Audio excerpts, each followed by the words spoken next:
Well, we got the breaking news earlier in the podcast. Rhys Hoskins and the Milwaukee Brewers are finalizing a 2-year, $34 million contract with an opt-out after the first season. Rhys Hoskins did not play last year due to a torn ACL. Wasn't any type of arm-related anything. ACL should be back, ready to go. Spring training, all good. If we look at Milwaukee's ballpark, over the past 3 years, they're 24th in just general offensive park factor. If you look at home runs, they are 8th in park factor, which sounds like it's something that should bode well for one Rhys Hoskins. Chris, you will get the first word here. It's, I think, an okay lineup. He's projected to back clean up, and it's a pretty damn good ballpark for home runs. So how do you feel about Rhys Hoskins to the Brewers? It's a downgrade from, the Phillies in terms of both the lineup and the ballpark, I think, but we weren't necessarily expecting him to be back with the Phillies this year anyway. We know what Rhys Hoskins is. He's not quite Chris Davis with a K, but you look at the last 5 years of batting average, 246, 226. All right, that was bad. 245, 247, 246. You're going to get around 30 homers. You're going to get a decent number of runs in RBI because he gets on base. He's going to be a drag on your batting average, but hey, that's why Luis Arias exists, right? Yeah, I think that's fair. And I think in a points league, Rhys Hoskins should also excel a little bit more. Obviously has walked a ton throughout his career.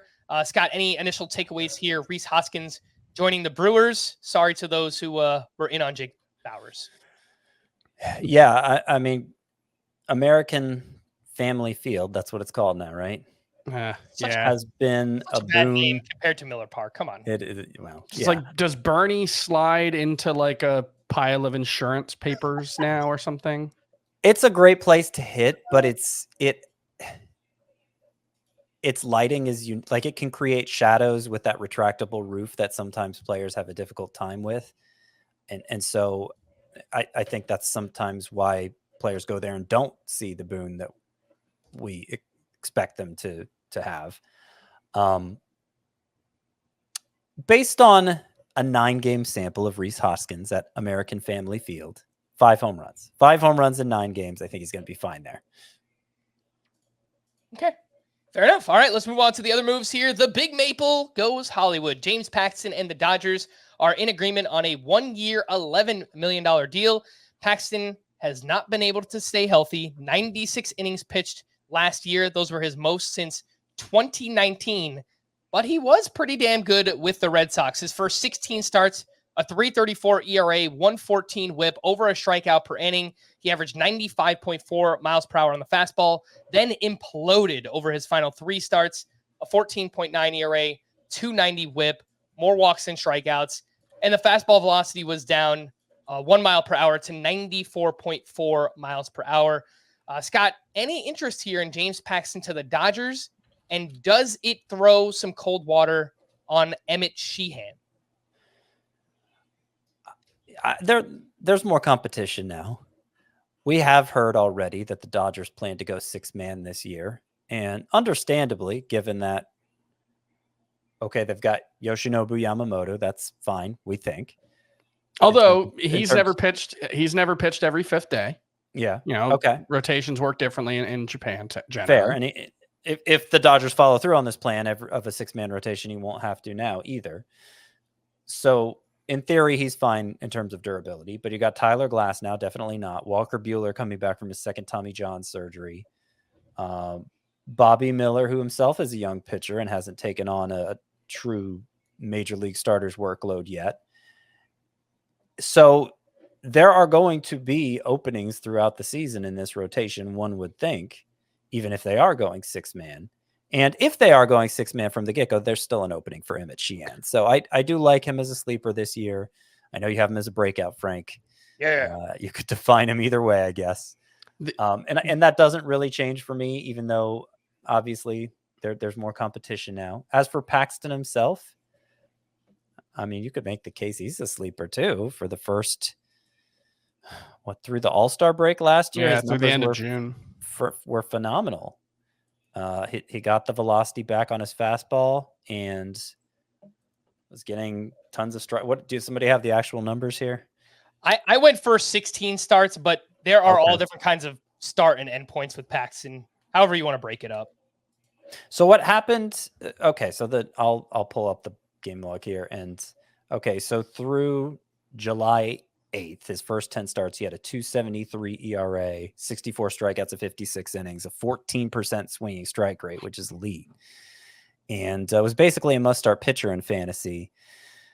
He started dealing with a knee injury then that he kept pitching through. It didn't put him on the IL until end of September. August. Yeah. And his velocity dropped while pitching through that knee issue. He went from averaging 96 on the fastball to like 94 and a half and got knocked around a bit. So yeah, I think it's reasonable to assume the knee injury had something to do with that. Now, I mean, James Paxton's no model of health either. He's 35 years old now. You can't count on him to take on a big starter's workload, but he's also going to be part of that 6-man rotation. And so as long as you're not too invested in him and just you're treating him, you're assessing him on a start to start basis, as opposed to making him a focal point of your pitching staff, I think he could be a pretty good late round investment, especially with the Dodgers offense backing him. We should probably address the GOAT in the room, right? The GOAT? They're going to re-sign Clayton Kershaw. He's not going to pitch until likely to the second half of the season, but James Paxton won't make it that long. Come on. well, that's the thing about all of this is like, oh, the Dodgers are going to have a 6-man rotation, really?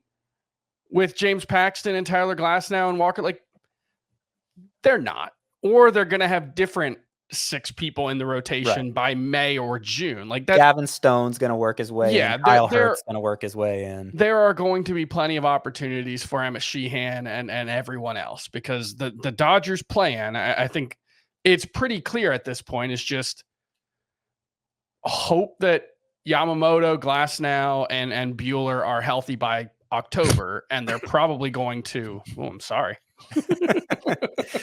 That cough just came out. There was no stopping it. Oh, geez. James Paxton's ADP, by the way, I did want to mention, it's 363. Yeah, he's a perfectly fine late round dart throw. My guess is that will climb for some reason. Players who are free agents just go really low in drafts. Like eventually they're going to sign. My guess is it could get as high as around pick 300. You see other pitchers there like Lance Lynn and Luis Severino. That kind of feels like the right range for James Paxton. Yeah, you will see something similar with Hoskins, who's at 208 by now, but I think he'll move up into like the Isaac Paredes range. Probably makes sense, 175.